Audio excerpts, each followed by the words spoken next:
So we're talking about all this basically to have hives alive in March, right? That's what we want. We want hives alive in March.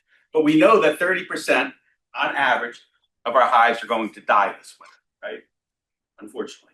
Hopefully not yours, but that's the reality, and that's kind of where we do. We have beekeepers in this club that have historically about a 10% loss, right? Which is terrific. And then we have beekeepers in this club that have 100% loss every year and buy new bees every year. So somewhere in between there is where most of us are going to fall. If someone says they lose no hives every year, there's one. I have not lost a hive in 5 years. Not lost a hive in 5. Why isn't Carissa talking today? Get Carissa. That is the question. Anything that you disagree with or want to comment on, since you have no winter loss? No air ventilation? Keep speaking. Since day one, I've just sealed them up with no top ventilation, no nothing. Make sure my mite counts are low at the end of August, going into winter. Make sure there's plenty of food on the hive. The bees just need to be healthy. Top insulation? Top insulation, side insulation. You don't have beetles out in Reading. I don't have beetles out in Reading, but I have them in Philly. Yeah. Do you overwinter in double deeps? No, like sometimes single. It just depends. I have like 10, 12 hives, so I just do Single, and a medium. and a medium super. Yeah. They're not big. Not big. No. Not big. 100%. 100%. Kind of what I told you to do. Ish. Take credit for your success. 5 years. I've been president 5 years. Nothing up there, you know. I don't know. There's the correlation. There's the correlation. No causation. Yeah. Yeah. Question about the entrance. So I have a screen bottom board. I just have the little plastic cover underneath. Full size entrance, and then I have a stainless mouse guard on that. Any reason to tighten that up? Yeah. Make it smaller? Yeah. Okay, so what does that look like? You could just put Just block off of off 2/3 of it. Okay. They don't need the mouse guard covers it. The mice aren't going to get in, but they don't need all those holes at the bottom of the hive for the winter. You can cover up 2/3 of that, honestly. I use tape. Yeah, tape works. You know, piece of insulation on, and you just cover it up. Less is more, honestly. So, where was I going? It's not the end yet. So, March, 30% of hives die. Hopefully not yours. The 3 reasons why your hive will die between now and March. And what does that look like inside the hive? What's reason number 1? Somebody give me that. And the quicker you give it to me, the quicker I get off. Beetles. Mites. Beetles. So health of the hive, right? So Beetles. we're going to talk about health. Your hive was not healthy going into the winter because the virus levels were too high. More than likely, your mites weren't controlled. Don't control the mites. You have viruses. Your hive dies. When you go into a hive that dies from virus or mites, what does that look like? Lots of food. Not many dead bees. You don't know because you have all your hives. You basically come to an empty hive. So you basically have food left over. You don't have many bees left over. It's a quiet, dead hive, but you don't have a lot of bees in that hive. I don't know where they go. See, I do. I have a ton of bees. I'll find the dead bees. I think it's beetles in my case. Well, that's a different story. Yeah. So and when does a hive die that's affected by viruses? When does that hive usually die? Spring.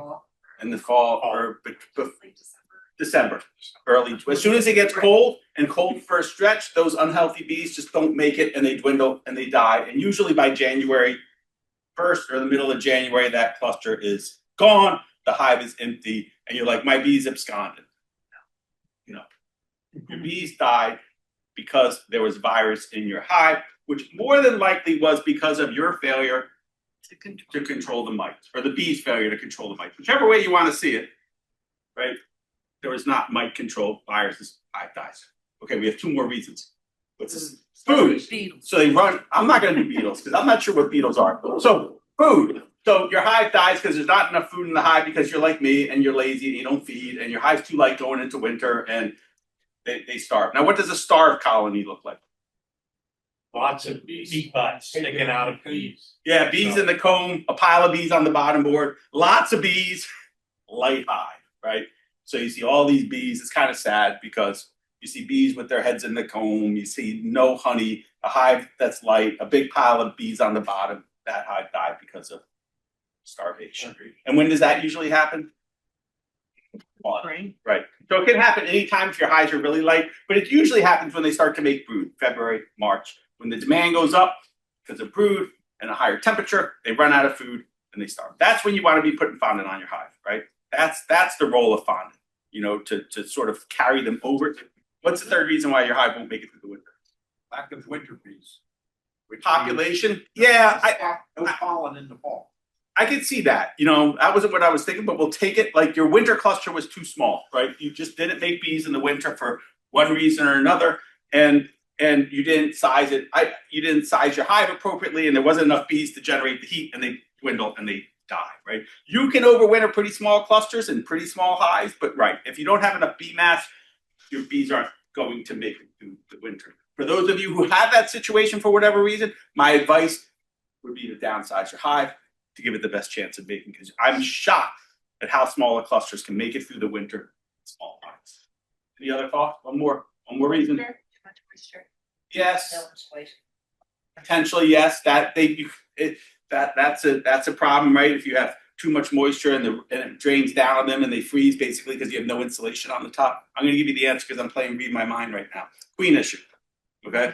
So for some reason in the fall, you had a queen problem, right? And that queen that's in that cluster going through the winter is not a functional, healthy queen. It doesn't mate properly because it was created too late, has something with the queen. And then when that queen needs to start laying again in January, she just can't.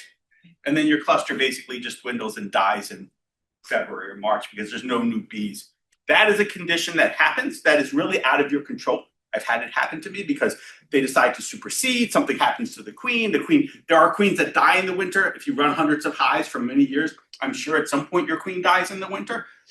And then you end up basically unable to start that cycle in February, and they have no way to make a new queen, right? The bees here can't make a new queen until April, and they basically dwindle and they die. So if your hive dies this winter, you've got to really honestly think to yourself, why? Do I want to keep beekeeping? And if I want to keep beekeeping, what do I think happened here? Because they did not abscond. They didn't leave. They didn't just disappear. It was either disease, a health and disease, a starvation, or a queen issue, which is unlikely, right? And I don't know what's got beetle issues. Like beetle pressure is a real problem. They keep eating mother eggs. I mean, they beetle try to pressure is produce- a real problem out there, and surely hives do interesting things when they're really infested with beetles, and which probably affects their ability. If you have a hive that's highly infested with beetles, it's probably not making much brood right now. Your winter bee population's down. It's probably not foraging because all these bees are fighting beetles, and then you end up basically, going into winter in a colony that's sort of marginally, sort of highly stressed, and it just doesn't make it. So beetles could be a variety of different factors to why the colony doesn't make it. Can I ask you something about the fondant? Does the spring disappear? Does the spring feeding have to be fondant versus liquid or? No, I mean some people will. Well, the January, February. Some people will feed on really warm days and add a little bit of liquid to the top of the hives. You just can't. You have to pick a warm day. It has to be concentrated. But there are some people that will do that through the winter. But you got to be careful because if it's cold, then like Mark said, it's just you're not gonna take it. But there's not something different in fondant that's different in sugar, water, or candy, right? No, it's sugar. It's just sugar. It's just sugar. But once the liquid gets cold, they won't take it. While the fondant you put right on top of the hive and you can keep warm and they'll eat it. But Warren Graham, who some of you know, but he's a master beekeeper. He would in February have these little yogurt containers that he would fill with liquid and put it right on top of the cluster. And he would feed them like half a cup or a cup of liquid a day that he would put right on the cluster in February. And he did fine. And he never used fondant. And that was the way he kind of carried them over. They were light. So if you're running an out yard, that's not realistic. But if you're running a home yard and you want to put a little liquid right over your cluster in the winter, that's in February, you can do that too. You don't need fondant. You can do it other ways.